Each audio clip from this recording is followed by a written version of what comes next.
Telugu Desam party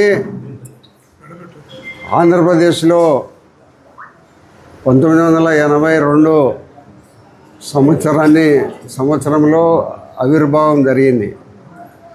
తర్వాత 9 నెలలకే స్వర్గీయ ఎన్టీ రామారావు అప్పుడు పార్టీని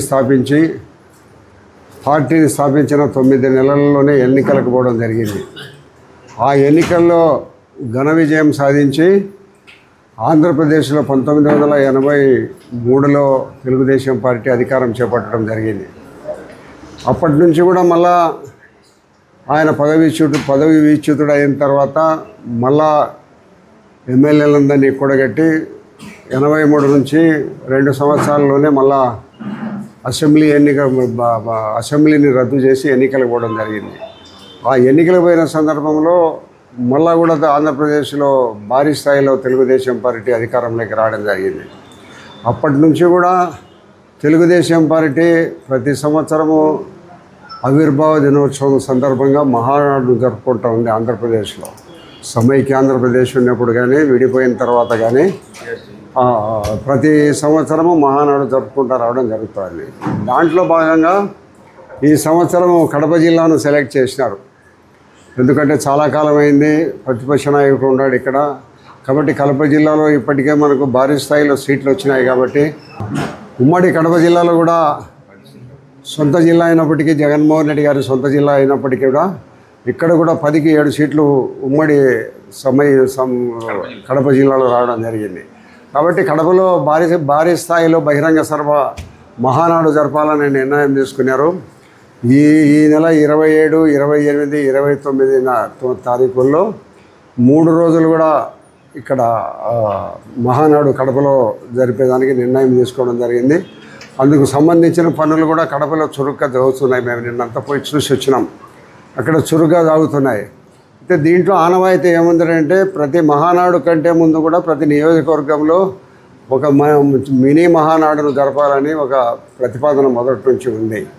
దాంట్లో భాగంగా కూడా కడప జిల్లాలో రేపటి దినము పొద్దుటూరులో మినీ మహానాడును జరుపుతున్నాం. నియోజకవర్గ మినీ మహానాడును పొద్దుటూరులో జరుపుకుంటున్నాము. రేపు ఉదయం 10 గంటల నుంచి మధ్యాహ్నం 2 గంటల వరకు Bharat function hall Erraguntla bypass రోడ్లోని భారత్ ఫంక్షన్ హాల్లో జరపాలని మేమందరము పోయి చూసి అక్కడ నిర్ణయించడం జరిగింది. కాబట్టి రేపు 10 గంటల నుంచి మధ్యాహ్నం 2 గంటల వరకు భోజనం కూడా అక్కడే ఉంటుంది వచ్చిన వారందరికీ కూడా, అతిథులందరికీ కూడా. కాబట్టి మినీ మహానాడు రేపటి దినము భారీ స్థాయిలో హాజరు కావాలని అందరూ కూడా తెలుగుదేశం పార్టీ కార్యకర్తలు, బాలకృష్ణ అభిమానులు, ఎన్టీ రామారావు అభిమానులు, చంద్రబాబు అభిమానులు, లోకేష్ గారి నాయకత్వంలో ఉండబడిన యూత్, మరి పవన్ కళ్యాణ్ గారి అభిమానులు, మరి అదే మాదిరిగా బీజేపీ పార్టీకి సంబంధించిన వాళ్ళందరూ కూడా, బాలకృష్ణకు సంబంధించిన అభిమానులందరూ కూడా రేపటి దినము ఈ భారత్ ఫంక్షన్ హాల్లో జరిగే మినీ మహానాడుకు భారీ స్థాయిలో హాజరు కావాలని మేము ప్రజలందరికీ విజ్ఞప్తి చేస్తున్నాం. తెలుగుదేశం పార్టీ స్థాపించినప్పటి నుంచి కూడా ప్రతి సంవత్సరం కూడా ఎన్టీ రామారావు గారు ఉన్నప్పటి నుంచి మహానాడు మే 27, 28, 29 జరపడం ఆనవాయితీగా వస్తుంది. దాంట్లో భాగంగా ఎప్పుడైనా హైదరాబాదు, విజయవాడ, విశాఖపట్నం, తిరుపతి అట్లా పెద్ద పెద్ద నగరాలు జరుగుతున్నాయి. కానీ ఈ దఫ జగన్మోహన్ రెడ్డి గారి ఈ సొంత జిల్లా అయిన ఈసారి సీట్లు ఎక్కువ రావడంతో ఇక్కడ ఏర్పాటు జరిగింది. చంద్రబాబు నాయుడు గారు ఏర్పాటు చేసి ఇక్కడ పెట్టాలనే ఉద్దేశంతో ఏర్పాటు చేయడం జరిగింది. దానితో భాగంగా మినీ మహానాడులో మన వరదాడి గారు ఎమ్మెల్యే గారు రేపు దినం భారత్ ఫంక్షన్ హాల్లో మినీ మహానాడు భారీ ఎత్తున ఏర్పాటు చేయడం జరిగింది.